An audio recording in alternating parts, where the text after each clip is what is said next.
What's going on, guys? Welcome to another episode of Smash JT. We have an update regarding the Dolphin emulator situation not coming to Valve's Steam store on PC because of a DMCA notice from Nintendo. And their rationale for not allowing this is absurd. If it's your first time to the channel, hit that subscribe button, bell for notifications, and check out SmashJT.com for all the latest and greatest in news and entertainment in the video game world. And with all that out of the way, in my previous video chatting about this, I had a bunch of people come at me being like, oh, you had the wrong take, this, that, the other thing about why this isn't happening, and it's not because it's bad, it's not because it's illegal, it's because of the keys. They use the keys of the GameCube and the Wii and the keys. I talked about the keys. I feel like people don't listen to my videos. Like, I even had to put a timestamp in the comment section to be like, hey, before you complain about my take on this, listen to the whole video, because I feel like I covered it all pretty well.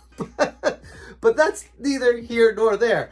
What is actually transpiring right now is, yes, I think it's a bad thing. It stifles creativity when a company like Nintendo or Sony or Microsoft or any big of the companies out there stop an emulator from coming to market or try to prevent it any way they can, because these emulators actually allow people to play these old games where these major companies sometimes don't allow for it, and it's an avenue to, without paying an arm and a leg on the secondary market, play games that you want to play. And if you want to sail those seas, and there's a very big gray area of it, have at it. That's my whole approach when it comes to emulation. This battle of emulation is quite a bit different than previous ones that have transpired in the past, because those ones were centered around BIOS and using, proprietary stuff and accessing the games and all these other things that could be circumvented from the emulators, which allowed the emulators to be somewhat in a legal gray area, allowing them to flourish. Whereas the Dolphin isn't. The Dolphin uses cryptographic keys without Nintendo's authorization. And these cryptographic keys haven't been decompiled, haven't been changed, haven't had any alterations to them.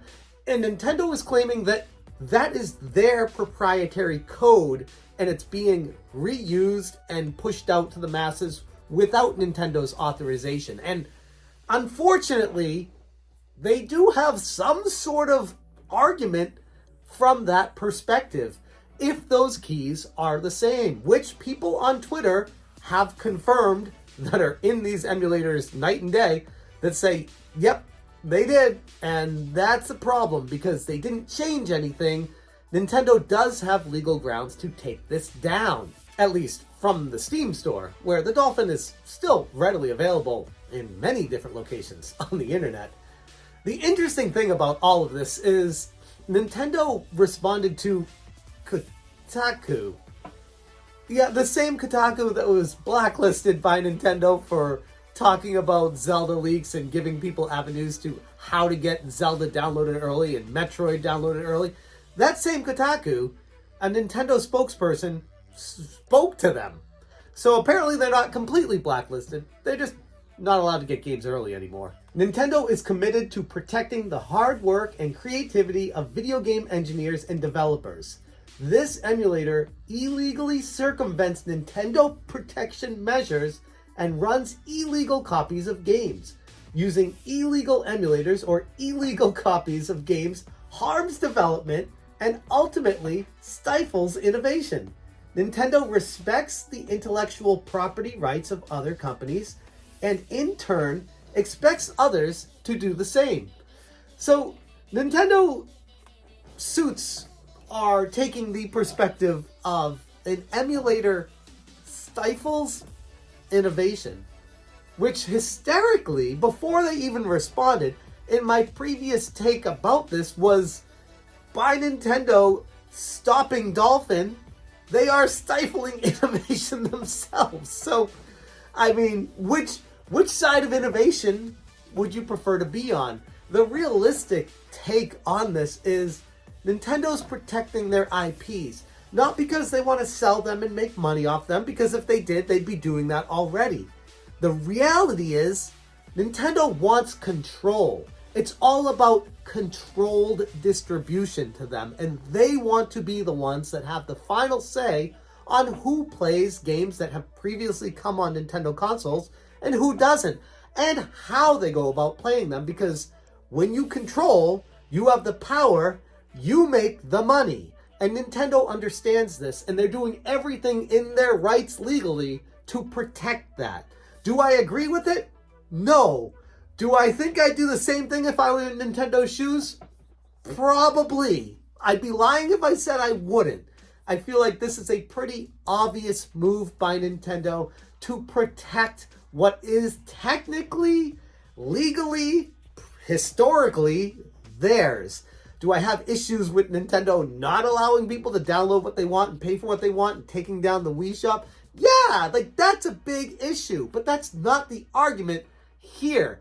What we're focused on is the Dolphin using cryptographic keys without Nintendo's permission, and the Dolphin team not being proactive and changing the keys themselves to something that does work, if they're able to. And that's the other thing. Maybe they tried everything they could and they just couldn't get it to work with their own proprietary stuff, so they had to use Nintendo's keys. And Nintendo knew that. Like, their devs, their engineers built the GameCube and Wii information knowing that people would try to do emulation with it, and they were proactive in creating something that would be very hard to emulate without using their own keys, and then coming full circle to where we are right now and saying, yeah, you didn't change anything in your keys, so legally you can't use what you're using. So I get it from that perspective. I do find it fascinating that the outlet we hear this from is Kotaku, of all places, but it is from Nintendo.